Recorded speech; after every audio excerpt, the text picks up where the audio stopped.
বাংলাদেশের সবচেয়ে গুরুত্বপূর্ণ আলোচিত দেশে এবং দেশের বাইরে যিনি, তিনি শেখ হাসিনা। অবাক করা একটা বড় ধরনের তথ্য দৃষ্টি আকর্ষণ করেছে অনেকের। বাংলাদেশে ক্ষমতাসীন এবং ক্ষমতার বাইরে থাকা বিভিন্ন পর্যায়ে যারা রাজনীতির সঙ্গে সম্পৃক্ত, সবচেয়ে বেশি আলোচিত এবং দেশের বাইরে গণমাধ্যমে, সামাজিক যোগাযোগ মাধ্যমে কাকে নিয়ে বেশি আলোচনা হচ্ছে, এর উপর একটি পরিসংখ্যান দেখা গেছে সবচেয়ে বেশি গুরুত্ব পেয়েছে বাংলাদেশের সাবেক প্রধানমন্ত্রী শেখ হাসিনা। একটি সময়ের পরিসরকে তৈরি করে একটা অ্যানালাইসিস করা হয়েছে যে এই পরিসরে বিশ্বের গুরুত্বপূর্ণ গণমাধ্যম সবচেয়ে বেশি কার ইন্টারভিউ নিয়েছে, শেখ হাসিনার।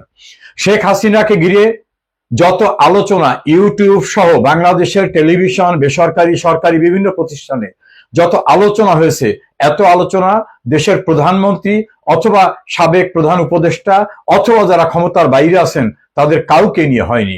আরো একটি ইন্টারেস্টিং বিষয় হচ্ছে, শেখ হাসিনাকে ক্ষমতাচ্যুত করার পরে একটা প্রচন্ড ন্যারেটিভ তৈরি করা হয়েছিল তিনি স্বৈরাচার, তিনি একনায়ক, তিনি হত্যাকারী, বিভিন্ন রকম ভাবে। এখন বিশ্বের বিভিন্ন গণমাধ্যমে সেই ন্যারেটিভটার একসেপ্ট হয়নি। তারা বলছে একটা আন্দোলনের মুখে, কেউ বলছে সশস্ত্র অবস্থার মুখে, কেউ বলছেন সরকারের তার পাশে থাকা লোকজনদের বিশ্বাসঘাতকতায় ক্ষমতার থেকে তাকে সরিয়ে দেওয়া হয়েছে। কেউ আর এখন তাকে স্বৈরাচারী বলছে না, একনায়কও বলছে না, খুনিও বলছে না, অর্থাৎ ন্যারেটিভ চেঞ্জ হয়ে যাচ্ছে। দেশের বিভিন্ন গণমাধ্যমে যে সকল টকশো হয় সেখানে জোর করে যেটা বলানোর চেষ্টা করা হতো স্বৈরাচার, খুনি ইত্যাদি ইত্যাদি নামে, এখন সেই ন্যারেটিভটা ওখানে নাই। বরং যারা সেই সময় শেখ হাসিনার তীব্র বিরোধিতা করতেন তারা এখন বলছেন যে আমাদের ভুল হয়েছে, আমরা মনে করি শেখ হাসিনার আমলটাই ভালো ছিল, শেখ হাসিনা যথার্থ ছিলেন। এর ভিতরে যারা তীব্র শেখ হাসিনা সমালোচক, সরকারপন্থী অথবা শেখ হাসিনা বিরোধী রাজনীতির সঙ্গে জড়িত, তারা কেউ কেউ তো গণমাধ্যমে এবং সামাজিক যোগাযোগ মাধ্যমে করজোড়ে ক্ষমা চেয়ে বলছেন যে অতীতে যা বলেছি সেটা ভুল বলেছি। আরেকটি পরিসংখ্যানে দেখা গেছে সামাজিক যোগাযোগ মাধ্যম ফেসবুক এবং ইউটিউবে যত আলোচনা হয়েছে, এই আলোচনার ৮০% আলোচনা হয়েছে শেখ হাসিনাকে ঘিরে, এবং সেই আলোচনার ভিতরে ৭০% ছিল শেখ হাসিনার পজিটিভ বিষয়গুলো নিয়ে।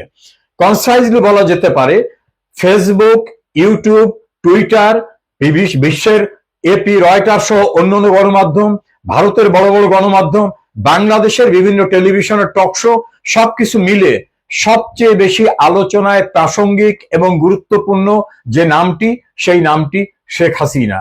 একসময় বাংলাদেশে যারা বলতো শেখ হাসিনা অপ্রাসঙ্গিক, এখন তারা লক্ষ্য করছে তারা অপ্রাসঙ্গিক হয়ে গেছে। সবচেয়ে গুরুত্বপূর্ণ দেশের ভিতরে, উপমহাদেশে, আন্তর্জাতিক পরিসরে শেখ হাসিনাই গুরুত্বপূর্ণ। কেউ কেউ বিভিন্ন রকম ভাবে অভিদায় দিতে চান, কিন্তু সেটাও সঠিক নয়। শেখ হাসিনার ইন্টারভিউ নেওয়ার জন্য সিরিয়ালি লাইন দিয়ে দাঁড়িয়ে আছে বিশ্বের সবচেয়ে প্রভাবশালী গণমাধ্যমগুলি, এবং শেখ হাসিনা যেভাবে ইন্টারভিউ দিতে ইন্টারেস্টেড ঠিক সেইভাবে ইন্টারভিউ তারা গ্রহণ করছেন।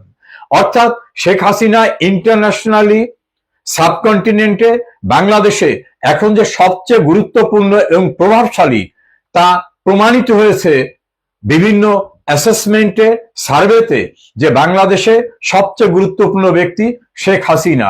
এবং দেশের অভ্যন্তরে যত আলোচনা হয়েছে ফেসবুকে, ইউটিউবে এবং বেসরকারি টেলিভিশন টক শোতে, সবখানি শেখ হাসিনার শাসনামলকে কম্পারেটিভ স্টাডি করে বলা হচ্ছে শেখ হাসিনার ত্রুটি বিচ্যুতি থাকলেও তার শাসনামলই বাংলাদেশে সবচেয়ে ভালো ছিল।